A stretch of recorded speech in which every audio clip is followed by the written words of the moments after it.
you found na ano, ang tawag ito, Way of the Cross para sa mga Catholic katulad natin. This is located in the Healing Island of San Vicente Samar. San Vicente Samar Leyte. So, ganda pala talaga ng Samar. So, I thought this na parang laging binabagyo, pero hindi pala. Yan, ang ganda-ganda ng ano nila. Ito na yung Christ the Redeemer Island. Yan tinatawag nila. Bago pa lang siya, hindi pa siya masyadong tapos. So, mas mabuting puntahan nyo na talaga to.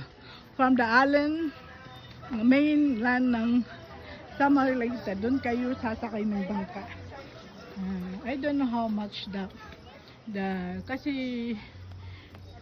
pinakyaw kasi namin yung boat. Ayun, nakikita nyo na sa baba. So, ayan. Meron silang accommodations, parang 4 na room. 15,000 ang pagkakaalam ko for good 20 people. Ayan. Yung sa mga turista, ayan.